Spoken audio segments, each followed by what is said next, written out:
A graça do nosso Senhor Jesus Cristo, o amor de Deus e a companhia do Espírito Santo estejam conosco neste momento. Amém. Quem aqui se preocupa com a saúde? Imagino que todos vocês. Quem não se preocupa? E algumas pessoas manifestam essa preocupação fazendo consultas, check-ups regulares, mantendo bons hábitos alimentares, fazendo atividades físicas. E isso a gente sabe, é muito importante. Outros manifestam essa preocupação de uma maneira um tanto estranha, porque eu já ouvi muitas pessoas dizerem: olha, eu nem prefiro ir ao médico para não receber nenhuma notícia ruim. É uma maneira de se preocupar, mas com certeza não vai ajudar muito, né? Porque quando descobrir algo pode ser tarde. A verdade é que falar da saúde sempre nos deixa apreensivos. Afinal, talvez hoje tudo esteja bem, mas do dia para a noite isso pode mudar. E convenhamos, quando a gente faz algum exame, mesmo que seja aquele exame de rotina, sempre fica aquele suspense até sair o resultado. Quando tudo está bem, aquela sensação de alívio.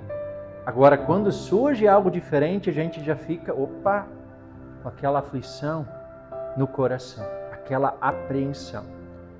Em um mundo onde parecem surgir cada vez mais doenças, cuidar da saúde física, da saúde mental e emocional é indispensável. Exames de rotina, uma boa alimentação, atividades físicas, descansar o suficiente, evitar vícios, tudo isso é fundamental e contribui para o cuidado e a preservação da nossa saúde. E cuidar da saúde é muito importante porque, afinal, quando a saúde está bem, tudo vai bem. Tudo é mais tranquilo, tudo é mais leve. Mas quando começam a aparecer problemas de saúde, a vida fica mais difícil. Além disso, cuidar da saúde faz parte do cuidado com o nosso corpo. O corpo que Deus criou, o corpo que Deus nos deu, e Deus quer que cuidemos desse corpo. E por isso, sim, devemos cuidar da nossa saúde. Mas quando se trata do nosso relacionamento com Deus, é importante dizer que não é só a saúde física e emocional que importa, mas importa principalmente a saúde espiritual, porque é dela que depende o nosso destino eterno. E por isso eu pergunto, como está a sua saúde espiritual? Você tem se preocupado com ela? E essa pergunta, ela traz consigo, eu diria, uma grande ironia. Porque quando se trata da nossa saúde física e mental, a melhor resposta sempre é: eu não estou doente, graças a Deus a minha saúde está muito bem, obrigado. Agora, quando se trata da nossa saúde espiritual, essa seria a pior resposta possível. Estar saudável espiritualmente depende do reconhecimento da nossa doença. E a respeito disso que Jesus fala no texto de hoje. Os sãos não precisam de médico, e sim os doentes. E é sobre isso que nós queremos conversar neste culto. Estamos todos doentes, esta é a verdade. Mas como podemos então tratar dessa doença? Como podemos cuidar da nossa saúde espiritual? Para começo de conversa, é importante que nós entendamos o real significado e a profundidade das palavras de Jesus, quando diz: os sãos não precisam de médico, e sim os doentes. Entender o contexto é fundamental. Essas palavras de Jesus, elas são dirigidas aos fariseus, e nós já conhecemos a fama dos fariseus. Eram pessoas que seguiam à risca todas as leis, e muitas dessas leis criadas por eles mesmos. Eles praticamente viviam dentro da sinagoga, cumpriam tudo que era rito, eram pessoas extremamente religiosas, e eles mesmos se consideravam dignos e irrepreensíveis diante de Deus. Se alguém chegasse num fariseu e perguntasse como está a sua saúde espiritual, certamente a resposta seria um enfático e sonoro: muito bem, obrigado. E por causa dessa suposta santidade, eles também se afastavam de qualquer pessoa que consideravam impura e pecadora. E é por isso que Jesus que eles, os fariseus, questionam os discípulos de Jesus. Por que o mestre de vocês come como os publicanos e pecadores? O que eles talvez não esperassem é que Jesus ouvisse a pergunta e ele mesmo responde. E aí a resposta foi essa: os sãos não precisam de médico, e sim os doentes. Vão e aprendam o que significa: quero misericórdia e não sacrifício. Pois eu não vim chamar justos, e sim pecadores. Os fariseus não reconheciam a doença espiritual que tinham. Eles se consideravam tão saudáveis, tão santos, que eram incapazes de admitir a própria realidade pecaminosa. E essa atitude orgulhosa e arrogante não afetava apenas a saúde espiritual deles, mas também refletia na maneira como eles tratavam as outras pessoas. Qualquer pessoa que não seguisse os ideais que eles pregavam era considerada indigna e pecadora. E entre esses indignos estavam os cobradores de impostos, os publicanos. Em alguns escritos rabínicos, que eram escritos religiosos, sagrados que eles tinham na época, os publicanos eram comparados a assaltantes e assassinos. E isso dá para entender de certa forma, porque os cobradores de impostos eram pessoas do próprio povo judeu que cobravam o imposto romano dos judeus. E os judeus não gostavam de pagar esse imposto. Por isso aquela raiva, por isso aquela indignação, e por isso eles eram considerados indignos, pecadores, traidores. E isso nos ajuda a entender por que os fariseus se escandalizaram quando Jesus sentou-se à mesa com muitos publicanos e pecadores no jantar que Mateus ofereceu em sua casa. E se isso já não fosse bastante, Jesus ainda convidou Mateus para ser seu discípulo. Jamais um fariseu convidaria e sentaria-se à mesa com um cobrador de impostos. E Jesus o chama para ser seu seguidor. Isso era demais para aqueles homens tão religiosos. Porém, o que os fariseus não percebiam é que eles mesmos eram tão pecadores quanto os cobradores de impostos e qualquer outra pessoa que eles desprezavam. E é por isso que Jesus diz: vão e aprendam o que significa: quero misericórdia e não sacrifício. Essa é uma palavra do profeta Oséias no Antigo Testamento, onde Deus chama o povo ao arrependimento verdadeiro, não apenas um fingimento. Para Deus, muito mais importante do que praticar ritos externos, oferecer sacrifícios vazios, é um coração verdadeiramente arrependido. Um coração que age com misericórdia em relação ao seu próximo. Se os fariseus tivessem a correta compreensão dessas palavras, certamente eles tratariam com amor e misericórdia todos aqueles que eram tão pecadores quanto eles. Mas esperar isso de um fariseu era pedir demais. Eles estavam tão cegados em sua arrogância pecaminosa que eles facilmente identificavam qualquer cisco no olho das outras pessoas, mas eram incapazes de ver as enormes traves cravadas em seus próprios olhos. Esse é o contexto do nosso Evangelho. E agora eu volto a perguntar para vocês: como está a sua saúde espiritual? Você tem se preocupado com ela? E como nós acabamos de ver, os fariseus não se preocupavam nem um pouco com a saúde espiritual. Afinal, eles não se consideravam doentes, não reconheciam a sua doença. E você, reconhece a sua doença espiritual? Infelizmente, este mal que afligia os fariseus ainda hoje continua afetando muitas pessoas. Mas Jesus continua dizendo as mesmas palavras.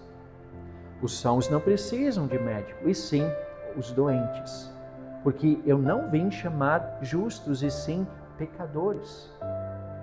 Não negue a realidade. Reconheça a sua doença. Confesse os seus pecados. Deixe que o médico dos médicos, Jesus Cristo, ofereça a você o seu gracioso perdão. E o apóstolo João também fala sobre isso na sua primeira carta, quando diz: se dissermos que não temos pecado nenhum, a nós mesmos nos enganamos e a verdade não está em nós. Se confessarmos os nossos pecados, Ele é fiel e justo para nos perdoar os pecados e nos purificar de toda a injustiça. Se dissermos que não cometemos pecado, fazemos de Deus um mentiroso e a sua palavra não está em nós. Não engane a si mesmo. Não faça de Deus um mentiroso.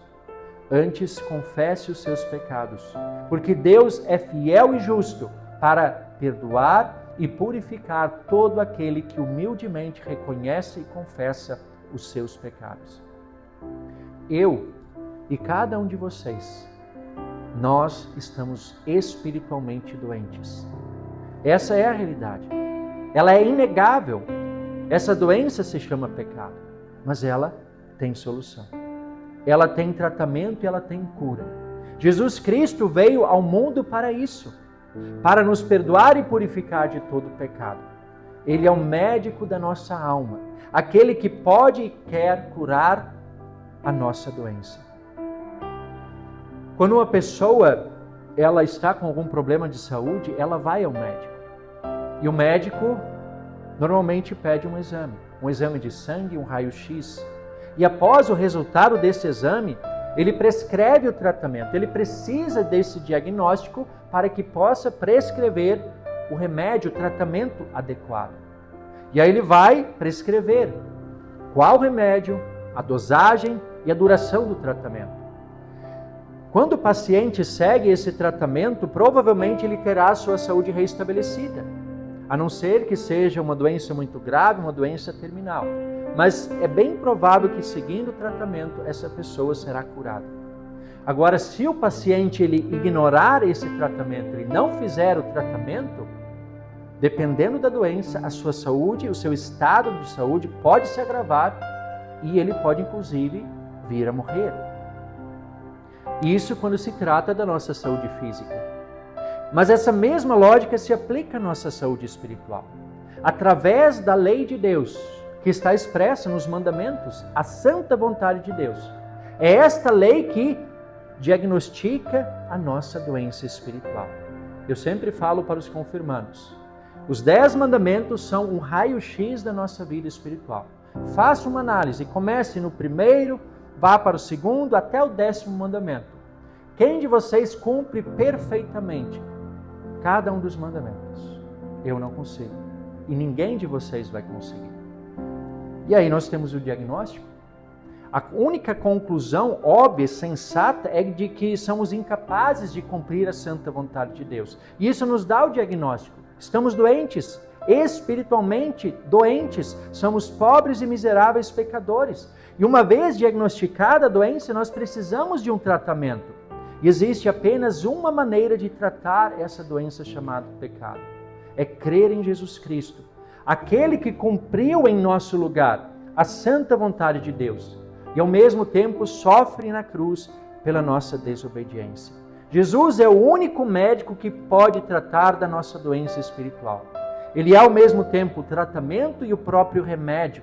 O processo é esse. Não existe outra maneira. Não existem tratamentos alternativos. O caminho é reconhecer o próprio pecado e crer em Jesus como o único Salvador. Quem segue e arrisca este tratamento terá a cura e herdará a vida eterna. Quem rejeita este único tratamento, infelizmente, será condenado eternamente. E quando isso acontece, não é culpa de Deus. Porque ao contrário dos tratamentos para a nossa saúde física, que muitas vezes são caros, o tratamento para a saúde espiritual é de graça. Absolutamente de graça, ninguém paga nada. Mas mesmo assim, muitos rejeitam o tratamento. E aí a culpa não será de Deus, mas daqueles que rejeitam o tratamento. Portanto, queridos irmãos e irmãs, assim como cada um de vocês se preocupa e cuida da saúde física, da saúde mental, cuidem também da saúde espiritual de vocês. Preocupem-se com ela, porque é dela que depende o destino eterno de vocês. Assim como para a boa saúde física é importante fazer regularmente exames, consultas, check-ups, para a boa saúde espiritual é indispensável o contato regular com a palavra de Deus. Assim como a prática de atividades físicas melhora a nossa qualidade de vida, a participação aos cultos é um excelente exercício para uma boa qualidade da nossa vida espiritual. Assim como uma boa alimentação faz bem para o nosso corpo, participar da Santa Ceia é o melhor alimento para manter a nossa dieta espiritual em dia. Não negligenciem estes meios que Deus nos deixou, que nos oferece gratuitamente. E lá nós temos o tratamento para a nossa doença espiritual. E é importante lembrar aquilo que eu mencionei para as crianças. Não é um tratamento temporário. Uma vez eu vou e depois, pronto, estou curado. Não. O pecado é uma doença crônica. Esse tratamento é contínuo. Não pode ser interrompido enquanto estivermos neste mundo. A cura definitiva acontecerá apenas na eternidade. Por isso, devemos buscar estes meios sempre que possível, sempre que tivermos oportunidade. Na participação aos cultos, na Santa Ceia, nas leituras bíblicas, confessando os nossos pecados a Deus, nos devocionais em casa, na vida de oração. Quando nós seguimos esse tratamento, certamente nós teremos os benefícios. E também, quando seguimos esse tratamento, nós entenderemos o que significam as palavras quero misericórdia e não sacrifícios. Entenderemos que diante de Deus não existem melhores e piores. Não existem dois grupos, os santos e os pecadores. Mas, na verdade, estamos todos na mesma condição diante de Deus. Somos todos igualmente pecadores e igualmente dependentes da graça de Deus. Entender isso nos ajudará a agir como Jesus agiu. Ao invés de rejeitar e desprezar outros pecadores, vamos acolhê-los como também nós fomos acolhidos por Jesus. E essa é a nossa função neste mundo. Devemos ser pequenos cristos na vida do nosso próximo, especialmente para aqueles que ainda não conhecem a graça ou que estão afastados da graça de Deus. E essa é a função também da igreja cristã aqui na terra, acolher pecadores. A igreja é um hospital espiritual, um hospital de pecadores. Ela não é um lugar de pessoas santas e perfeitas, mas um lugar de pessoas falhas e pecadoras, que todas juntas reúnem-se para tratar da mesma doença que se chama pecado.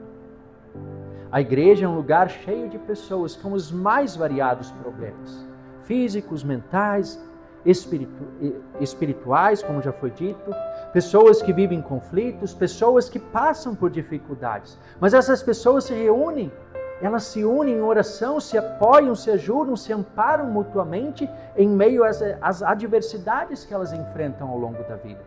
E assim todos vamos seguindo juntos, cuidando da nossa saúde espiritual, sob o tratamento do médico dos médicos, Jesus Cristo, até o dia em que seremos definitivamente curados em seu reino celestial. Amém.